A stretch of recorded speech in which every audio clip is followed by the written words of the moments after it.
ఏలూరు జిల్లా కూటమిలో కుమ్ములాటలు స్టార్ట్ అయ్యాయా? కూటమి నేతల వ్యవహారం అభివృద్ధిపై ప్రభావం చూపుతుందా? తామంతా ఐక్యంగా ఉన్నామనేది కేవలం పైకి కనిపించే మాయమాటలా? పైకి నవ్వులు, ఐక్యత, స్నేహం, కానీ లోపల మాత్రం ఎవరి దారి వారిది అన్నట్టుగా మాటలు వినిపిస్తున్నాయట. జనసేన, టీడీపీ, బీజేపీ కలిసి నడుస్తున్నట్టే చెప్పుకుంటున్న లోకల్ గ్రౌండ్లో ఎవరో ఒక్కరే అన్నట్టుగా వ్యవహారం కనిపించడం రాజకీయ వర్గాల్లో చర్చనీయాంశంగా మారిందట.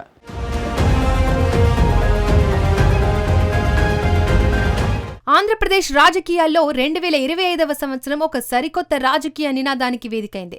కూటమి ప్రభుత్వం అధికారంలోకి వచ్చిన కొత్తలో కేవలం 5 ఏళ్ల పాలనపైనే దృష్టి పెట్టినట్లు కనిపించినా కాలక్రమేణా ఆ వ్యూహం మారింది. ఇప్పుడు కూటమి నేతల నోట వినిపిస్తున్న ఏకైక తారక మంత్రం 15 ఏళ్ల కూటమి ప్రభుత్వం. 2024 ఎన్నికల తర్వాత కూటమి మనుగడపై అనేక అనుమానాలు వ్యక్తమయ్యాయి.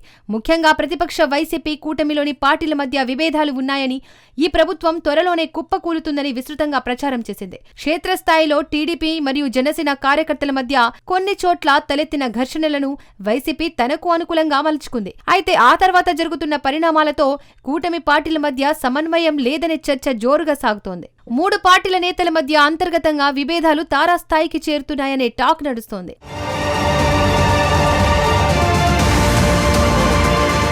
టీడీపీ, జనసేన, బీజేపీ పార్టీల మధ్య చిచ్చు చెలరేగిందా అంటే అవుననే అంటున్నాయి రాజకీయ వర్గాలు. గత ఎన్నికల్లో జనసేన, టీడీపీ, బీజేపీ పార్టీలు ఉమ్మడిగా కలిసి పోటీ చేశాయి. ముఖ్యంగా జనసేన, టీడీపీ కలవడం ద్వారానే కూటమి గెలుపు ఖాయమైంది. అందరూ భావించినట్టుగానే కూటమి అధికారంలోకి వచ్చింది. మంత్రి పదవులను సైతం 3 పార్టీలు పంచుకున్నాయి.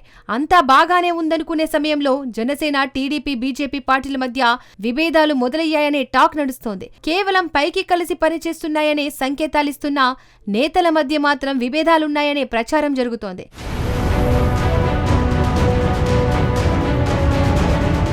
ఏలూరు జిల్లాలో 7 నియోజకవర్గాలలో 2 స్థానాల్లో జనసేన, 4 స్థానాల్లో టీడీపీ, 1 స్థానంలో బీజేపీ విజయం సాధించింది. సీట్ల పరంగా చూస్తే కూటమి బలం బాగానే ఉంది.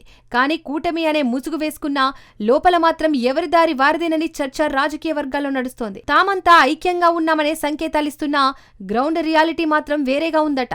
వైసీపీ ప్రభావం ఇంకా పూర్తిగా తగ్గలేదని వినిపిస్తోంది. అధికారంలో ఉన్న పాత నెట్వర్క్స్, పాత స్టైల్ ఇప్పటికీ షాడోలా తిరుగుతున్నాయని రాజకీయ వర్గాలలో చర్చ మొదలైందట. ఇక బీజేపీ మాత్రం కూటమిలో ఉన్నా జిల్లాలో సైలెంట్ గా మారిపోయిందట. కూటమి సర్కారులో భాగంగా ఉన్నా ఎందుకు యాక్టివ్ గా ఉండడం లేదనే చర్చ నడుస్తోందట.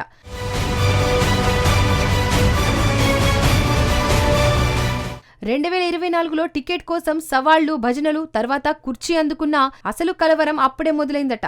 ఎమ్మెల్యే ఒకరే ఉన్నా కూటమి పార్టీల నాయకులు మాత్రం 3 రేట్లు. ఇక ఒకరి పోస్టర్లో ఒక నాయకుడు, మరో నేత పోస్టర్లో మరొకరు. ఎవరు అసలు నాయకుడు, ఎవరి మాట ఫైనల్ అన్న క్లారిటీ లేకపోవడమే పెద్ద సందేహంగా మారిందట. ఎక్కడ చూసినా గ్రూపు రాజకీయాలు, మైండ్ గేమ్స్, సోషల్ మీడియాలో ట్రోల్స్, ఇలా నేతల మధ్య ఐక్యత లేకపోవడం కూటమికి మైనస్ గా మారుతోందట. కూటమి బయట ఐక్యత, లోపల మాత్రం కొట్లాట అన్నట్టు రాజకీయ వర్గాల్లో చర్చ నడుస్తోందట. ఎమ్మెల్యే కుర్చీకి బలమున్నా అదే కిరీటం మాత్రం భారంగా అనిపిస్తోందట.